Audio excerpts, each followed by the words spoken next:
নমস্কার।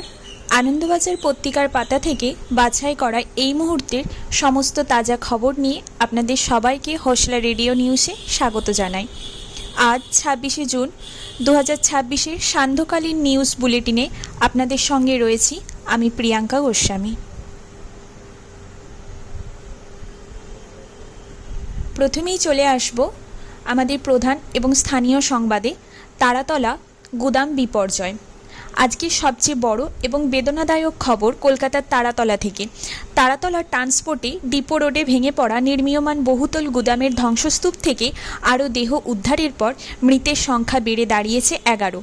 এসএসকেএম হাসপাতালে চিকিৎসাধীন রয়েছেন আরও 19 জন শ্রমিক। টানা 26 ঘন্টা চলার পর গতকাল দুপুরে আচমকা ঝড় বৃষ্টি ও তীব্র বজ্রপাতের কারণে উদ্ধার কাজ সাময়িকভাবে থমকে গিয়েছিল। তবে বিকেলে বৃষ্টির মধ্যেই সেনা এবং ন্যাশনাল ডিজাস্টার রেসপন্স ফোর্স বা এনডিআরএফ পুনরায় উদ্ধার কাজ শুরু করে।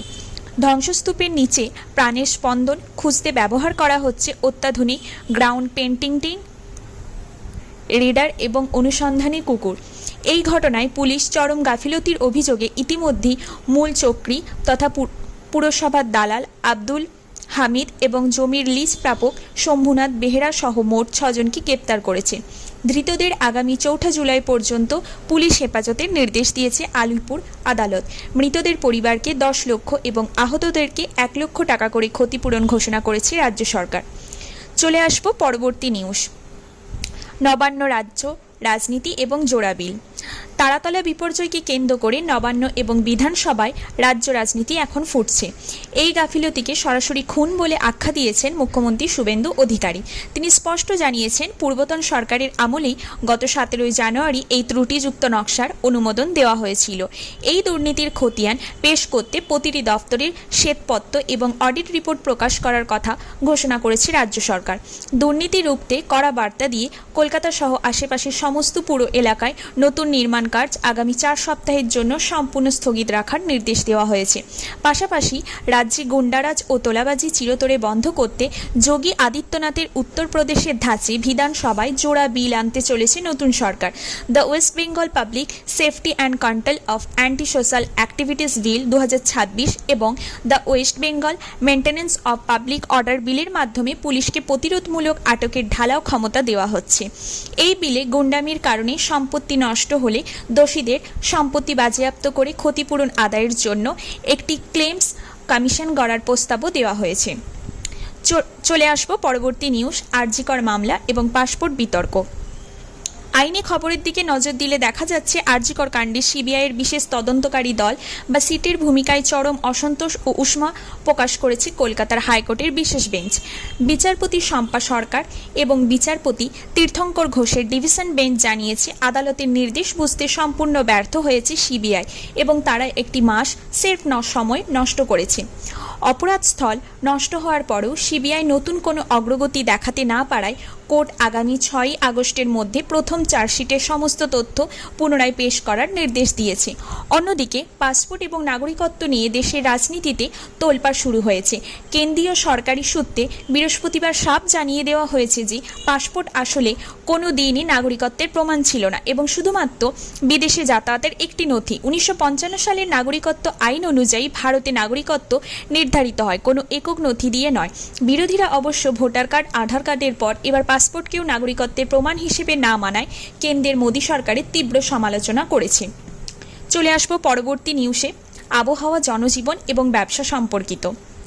এবার নজর দেব আবহাওয়া এবং জনজীবনের ওপর।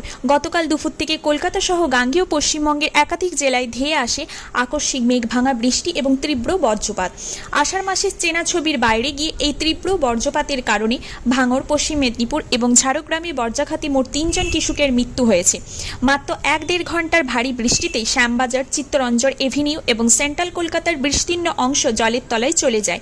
ভিজে রাস্তার টামলাইনে পিছলে শ্যামবাজারের কাছে বাসের নিচে পিষে মৃত্যু হয়েছে 2 বাইক আরোহীর। আলিপুর আবহাওয়া অফিস জানিয়েছে, আগামী কয়েকদিন গাঙ্গেয় বঙ্গে এমন দুর্যোগ ও উত্তরবঙ্গে ভারী বৃষ্টির পূর্বাভাস রয়েছে। এদিকে আম জনতার পকেটে পড়তে চলেছে টান। ডিজেল সংকট ও কাঁচামালের মূল্য বৃদ্ধির যুক্তি দেখিয়ে আগামী সপ্তাহ থেকে রাজ্য জুড়ে এক ধাক্কায় 4 টাকা বাড়ছে পাউরুটির দাম। 1 পাউন্ড 1 পাউন্ড পাউরুটির দাম 32 টাকা থেকে বেড়ে হতে চলেছে 36 টাকা। ওয়েস্ট বেঙ্গল বেকার্স অ্যাসোসিয়েশন জানিয়েছে, মুখ্যমন্ত্রীর হস্তক্ষেপ না মিললে এই সিদ্ধান্ত কার্যকর ছাড়া তাদের আর কোনো পথ খোলা নেই। চলে আসবো আন্তর্জাতিক সংবাদে। আন্তর্জাতিক মহলে আজ সবচেয়ে বড় বিপর্যয় নেমে এসেছে দক্ষিণ আমেরিকার ভেনেজুয়েলায়। মাত্র 38 সেকেন্ডের ব্যবধানের পর দুটি শক্তিশালী ভূমিকম্পে কেঁপে উঠেছে গোটা দেশ, যার তীব্রতা ছিল রিক্টার স্কেলে 7.2 এবং 7.5। এই ভয়ঙ্কর প্রাকৃতিক দুর্যোগে এখনও পর্যন্ত 168 জনের মৃত্যুর খবর মিলেছে এবং নিখোঁজ প্রায় 24,000 মানুষ। রাজধানী কারাকার সহ বিস্তীর্ণ এলাকার বহুতল ও বিমানবন্দর ধ্বংসস্তূপে পরিণত হয়েছে।